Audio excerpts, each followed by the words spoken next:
What's up, nerds? Welcome to Pow Block Expansion Pack here on NGRradio.com and YouTube.com/NGRradio. Remember, you can find Expansion Pack every Monday at noon here. So subscribe, share, click the bell, all that YouTube stuff, whatever. Also, remember to download Nintendo Pow Block every Tuesday and Friday on your podcast service of choice. With me, that retro code, Edward Varnell. Hi, everybody. My Nintendo expert and friend and co-host and partner in crime and all kinds of other nice shenanigans. Yeah. We're here today to talk about video game magazines. We talked a little bit about it on the last episode, and it sparked a little bit of a conversation. And we were like, why don't we just do it for Expansion Pack? So we are going to talk about video game magazines. Ed, what was the first video game magazine you remember reading? First video game magazine I remember reading was Mega Man 2 on Electronic Gaming Monthly. When it had that cover, it was white and it had the Mega Man 2 cover on it. And then after that, one of the most like breathtaking covers that I had seen was the Legend of Zelda. I think it was the cover for A Link to the Past, and they had like this Japanese animated shot to it, and I remember having that one. But yeah, Mega Man 2 was my first like video game magazine. Nice. Let's see, what was mine? I remember going over to my friend's house to play Super Nintendo because it was one of those things where I had the Genesis and he had Super Nintendo. And we were playing, I think we were playing Street Fighter for some reason. And it was either like Street Fighter or King Griffey Jr. Baseball or something not Nintendo related, really. It was, I don't really remember what we were playing. But he had a stack of magazines on his shelf called Nintendo Power. And I was like, you mean they make a whole magazine about Nintendo Power or about Nintendo? He's like, yeah, I just get a subscription to Nintendo Power. I'm like, whoa! And I was like freaking out. I was like, can I borrow one? He's like, yeah, I guess. And so I borrowed one and I took the little subscription paper out and I gave it to my mom. I was like, Mom, I need this now. And she was like, okay. I don't know if I actually said, Mom, I need this now, but it was something along those lines of, being a whiny 7-year-old that wanted something. And, she gave me she ended up getting me a subscription and then to Nintendo Power. And I was like, kind of at the point where I was kind of like, well, there's no Sega games in here. Because like it just didn't. I was not a smart kid. It took me a while to figure out that Sega was Sega and Nintendo was Nintendo. But like she ended up buying me this other magazine. I forget what it was called, but it was like Genesis. It was something Genesis, and it was all like Sega games and stuff. And it had Spider-Man on the cover. And I think it was the Mega Drive. It might have been. It might have been that. I don't remember. I have that magazine somewhere at my parents' house. But Nintendo Power is actually what convinced me to get a Nintendo 64 instead of like moving on to the next Sega thing, which was probably smart on my end. But I had this Sega magazine and I was flipping through it and it had like Batman and Spider-Man, obviously, because he was on the cover, and then later on in that magazine it had Nintendo stuff in it, and I was like, oh, and it had like the whole map of like Mario 3 in it. I was like, oh, well, there's a strategy guide for Mario 3 in here, and I started using that. And then in the back was like the third Turtles game for NES, and then Hyperstone Heist was also in there, and that was like, whoa, there's Ninja Turtle stuff in here. And I was just like flipping through the magazine. That magazine, dude, is destroyed. It's destroyed. It was like one of I looked at that magazine like every day for like 3 months. Oh, wow. It's so destroyed. But And then I started really getting into Nintendo Power, and I was like begging my mom for a Super Nintendo. And I never got one because all my friends had one, and they just assumed I would just play it there. And, you know, I went to my friend Brian's house, and we would play Mario Kart and Turtles in Time. Best Super Nintendo game ever. Mario World and stuff like that. And then I started reading about the Nintendo 64, and then they had like screenshots of Mario 64, and at the time Zelda 64, and all these other N64 games. I was like, I need this. Games will never look better. It was that one of those moments as a child where you're like, games will never look better than this. And that's when my subscription to Nintendo Power started. It was my first issue was I think it was Donkey Kong Country 3 was the first issue. I think my issue was the Super Mario Brothers 2. I think it was the first issue when they did the clay. Yeah, Super that's Mario like the Brothers very 2. first issue. Yeah, that was my first one for Nintendo Power because the game came out, or it was on its way coming out, and my mom got me that magazine. Wow, so you have the first issue of Nintendo Power? I had it, but unfortunately it got flooded, and I don't have it anymore. I read that thing faithfully. Faithfully, dude. And it was the weird claymation Mario with the blue hat. And I was like, why does Mario have a blue hat on this issue? Like, this doesn't make sense. Yeah. But, yeah, man. And then after that, they started showing N64 games. And the first Nintendo 64 cover was Turok. And I was like, they're making a dinosaur game? And it was at the height of my, like, excitement for dinosaurs because I was really into Jurassic Park at the time. And I was like, they're making a dinosaur game for Nintendo 64. I need this. And then they started showing Mario, and later on there was a GoldenEye cover, and I was like, I really need a Nintendo 64 now. And because they had announced GoldenEye before the system was out, I think, for that issue, but GoldenEye didn't come out for like another 6 months or something. And that Christmas was the first Christmas the system was out. My grandma got me a Nintendo 64 and Mario 64, and that's my greatest Christmas. I think the greatest Christmas I've ever had, I think, was that Christmas when I got a Nintendo 64, and I didn't even want to open any of my other gifts because I was like, I got what I wanted. This is amazing. And then my mom got me the blue controller.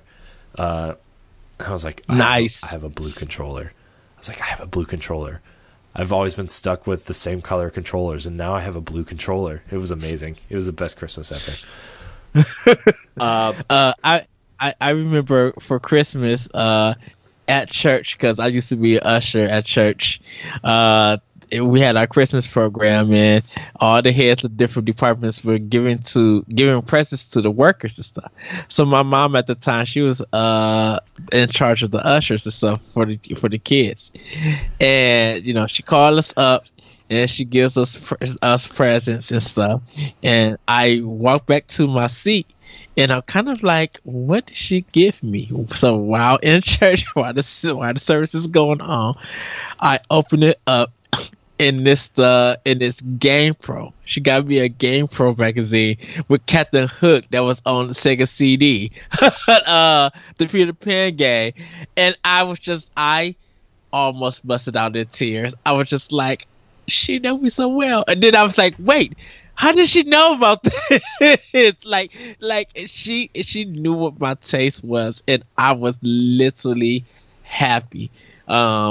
Getting that. I think in that one, I don't know if Street Fighter 2 was out yet, because I remember at GamePro they used to have like a strategy guide thing, and they broke down all 8 characters on what their movesets looked like. And at that time, a lot of their like moves look the same, whether you press like light, medium, or hard, whether it's punch or kick and specials and stuff.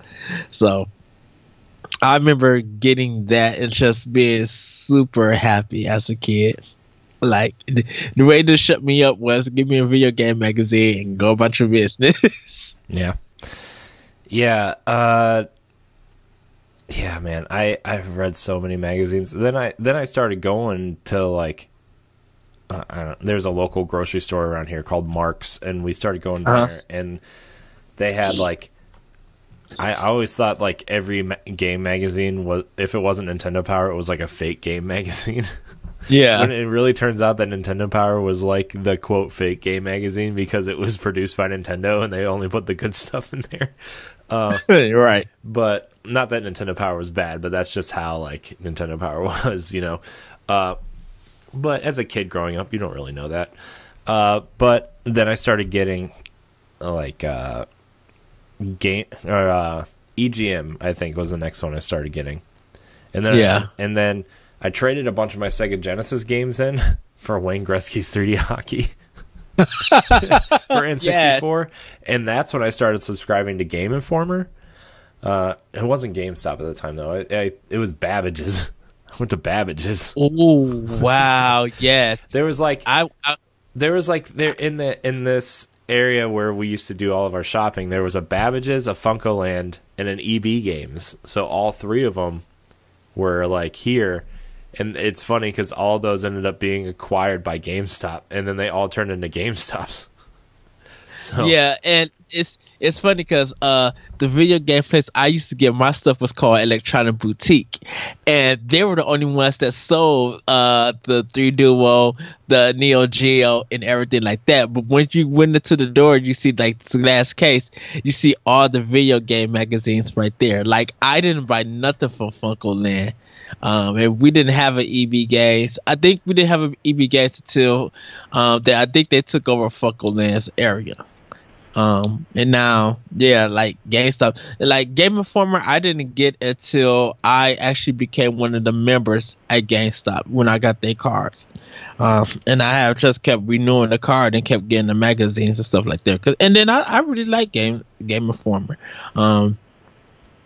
And realized like people thought that there was beef with like EGM and Game Informer and other like video game journalists and stuff with their magazines, and they was just like, actually no. They're just like, we all got along with each other and knew each other's work. And so like we might not be friends and stuff, but we recognize everybody and we talk about stuff. And I was like, oh, that's good to know. Because that was like one of my fears, is just like are these video game people, like journalists, are they competing with one another, and like are they not friends and stuff like that? Because I love getting GamePro, Electronic, EGM, and Game Informer. Like I didn't really get into official PlayStation and official Xbox, because I wasn't I wasn't kind of just like that one person to a system magazine. I think EGM, GamePro, and Game Informer just covered so many range of games, and actually did like PC and importing games. So I was being exposed to more stuff that I never knew about. Like the importer scene, I'm still trying to get into it. Like I really want to start it and get into it. And EGM would just show arcade games from Japan and everything. Yeah.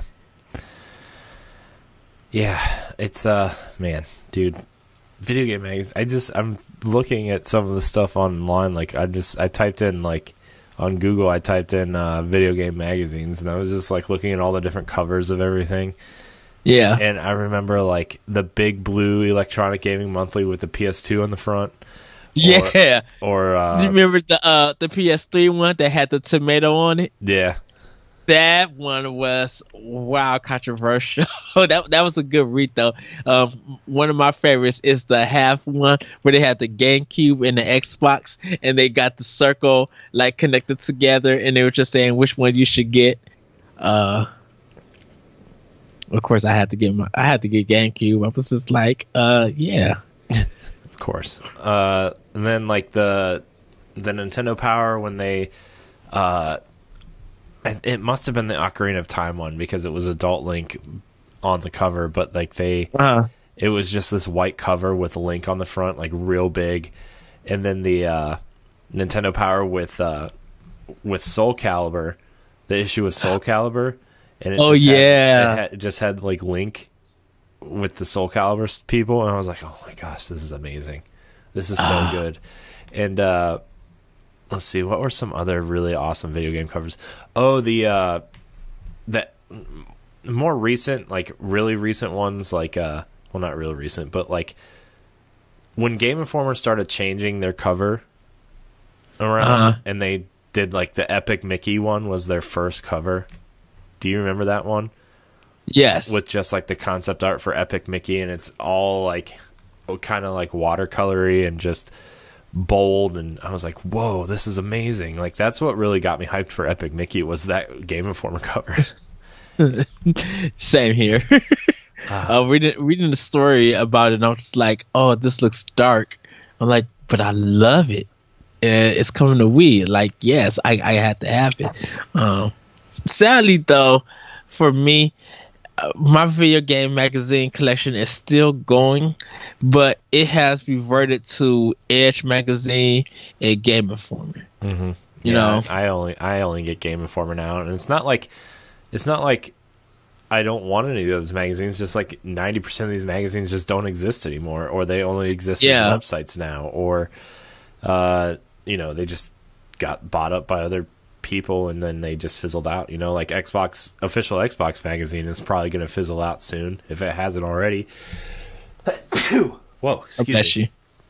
And it's sad, but like, look, it's a different time now. We can get information before they can print it in a magazine a month later. It's just right. That's just how gaming works now. And like, I'm looking at my Game Informer from last month, which I still haven't gotten my 300th issue. And you may have to go to the store. Yeah, I'm really mad because I only get like one every 4 issues now, and I'm like, where's my issues? That's why I don't like GameStop, dude. I love Game Informer, but this is why I can't go into GameStop anymore, dude. This is like half the reason. I already talked about the other half on another show. Exactly. I'm not gonna we had that discussion. Look, we had that discussion multiple times. Game Informer is why I'm losing my hair. I'm just kidding. You know I'm a pro elite now. I'm like, I know. But so man, I would still get magazines. It's just like they're just not there anymore. So right, and I can't go. Like I now have to. I have to go to Barnes and Noble to get my Edge magazine and wait for my Game Informer to come in. And I still read them, and they're great to have because the artwork on that paper is something that you just can't really get online. It's just, there's something about the quality that's printed in these magazines and the hard work these journalists write up these stories. It's always good to go back because what if that website goes down and you want to read somebody's work and you can't really read it anymore? And I just feel like magazines keep that historical feel about somebody's writing. Yeah. And like I like kind of how Game Informer's kind of evolved in a sense where like they've got news in here, but they've got real like the cover stories are always kind of what get me, and they have like previews obviously, but like they have more long form articles in here now that are just really nice to read. And like their top 50 one is really cool. And yeah, man, it's sad, but like when you got sites like IGN and even Game Informer's website and all these little fan sites that are popping up every 5 minutes, like you get information everywhere, and it's just it's sad, but a lot of nostalgic memories for video game magazines for sure. What's your favorite video game cover of all time as the last topic? Oh goodness. You spread that one on me. Without a shadow of a doubt. I got it wrong, but of course, if everybody heard last episode, it is The Legend of Zelda Wind Waker. It was on Expert Gamer, not Game Now, but that cover is still beautiful, and I'm just like, oh, this is so breathtaking that, like, I literally love that cover. Yeah. So Yeah. I don't know what my favorite one is. I don't know why I asked you that, because I don't really have an answer for that. I'm trying to think. I really liked Game Informer's Breath of the Wild one, but that's like... yeah, that one is good. Actually, Edge's Breath of the Wild cover was pretty nice too. Yeah, and I actually like how they showcased the Switch one, how they showcased the Nintendo Switch. Splatoon was cool because they have most of the cover and orange. Yeah, a lot of Edge's magazines like lately has really been good, and when they do like the Nintendo covers, they've been awesome. Like they're just so artistic, and I really like that. But yeah, the Game Now one, I mean, I still have a box full of covers that some of them not still there.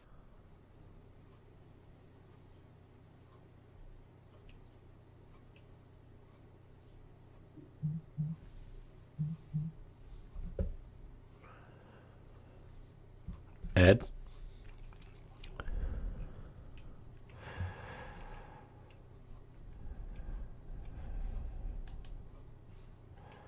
Ed froze, everybody. Hi. Ed, you froze. Yeah, the internet dropped and then came back on. Oh. Like, anyways, you were talking about you went like this, and you just froze like that. I said that I still got a lot of video game covers packed away, and that I might actually bring out. So guys, check the Nintendo Power Block, and I'm going to try and throw them up on the Instagram also, for Nintendo Power Block, so you guys be able to check that out. I just have to dig through them and see which ones that I like, and pretty much post them because they're really good. I like a lot of the stories in some of them, but the Wind Waker Expert Gamer one, if I can find that one and I still got the cover, I'll put a picture of that one up too. Nice. I remember, man, I don't really know what my favorite video game cover was. I like a lot of them. Like, I like the mid 2000s, like when they did the Gears of War 2 cover story for Game Informer, and it was just the red cover with Marcus Phoenix's black outline on it, or like the God of War, must have been God of War 3 cover story where it's just like this hand-drawn Kratos ripping out a Cyclops eyeball, or there's just so many. I don't even know what to choose.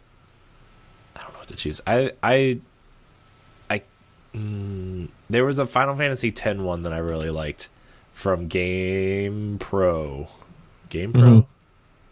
Maybe Game Pro. Must have been Game Pro. Where it was just like Tidus just standing there and with this cool background, and I was like, that kind of got me excited for Final Fantasy X. And made me go out and buy Final Fantasy IX to play through it the first time, and that's actually how I experienced Final Fantasy IX. Was like, oh, I've never played a Final Fantasy game before. I'm going to check out 9 before I play 10, because I was like, okay. And which I need to buy on PS4. I need to play through 9 again. Oh, 9's so good. 9's the best Final Fantasy. I don't care what anybody says. But yeah, I think that's going to be our discussion on video game magazines here on Expansion Pack. You want to say anything else before we get out of here, Ed? If you guys could, actually, yeah, we want to know what you guys think of video game magazines. Or you still collect them and everything? Send them to NintendoPowerBlock@gmail.com. I really want to know what video game magazines that you guys read as a kid, or if you're still reading now. And what did you enjoy about them? What did you hate about them and stuff? Do you still have anticipation when they come in the mail? You open in that package and you get to just read the content that's inside. I'm interested in seeing. And like I said, I'm gonna try to throw some up. Maybe by the time you guys see this, they'll be online. They'll be at our Instagram account and will be on our Nintendo Pop Block Facebook page. So hopefully you guys will enjoy them. But yeah, that's all I have to say. Go read, go find some. Go to a garage sale or a comic convention and stuff and see if anyone's selling them for cheap, and pick up some magazines and read what was going on in the video game industry during the 80s and the 90s. Yeah, do it. Do it. It's really funny to look back at those magazines too when they refer to A Link to the Past as Zelda 3 and Metroid 3, and like they refer to, and like when they were previewing Super Nintendo, they were calling it Super Mario Brothers 4. You remember the Wii was called? You remember the Wii was called the Revolution because they didn't have a name that was yet. My favorite. That's one of my favorite covers. Where is that like, the EGM one? I don't know if it was the EGM one or the Game Informer, but it was like it just said Nintendo's starting a revolution, and it just had like the Wii, like it just had a picture of the Wii with the Wii remote. It's EGM. Yeah, and like they were previewing, must have been Red Steel or something, because it wasn't a launch Nintendo game. It had to have been Red Steel, because they were talking about inside like how you can use the remote like a sword, and then they showed off the nunchuck for the first time, and I was like, whoa, what is this console? Yeah, it was codenamed Revolution, and everybody loved that game. And then they turned it to Wii, and all the jokes came out, but it was their marketing worked for that system because everybody was just like, I need a Wii. I need a Wii. I know. It was such a, gosh, that was such an, I remember, last story real quick, I remember standing in line for my Wii, waiting we were outside of Toys R Us. Me and my cousin and his friend we were all first in line, and we were talking to this nice handicapped man who was like, I forget what we were talking about, but like it was like the end of November, and I was there in basketball shorts and flip flops because I thought we were going to be sitting in the car the whole time. And then we saw one person get out of their car and walk towards Toys R Us. And we got out of the car and sprinted to the front of the line, and this person was not going to Toys R Us. And we just ended up standing there, and we were like, dude, I was so cold. I thought my toes were going to fall off. Like, I was so cold. But it was worth it. It was worth it. And then I was sick for like a week.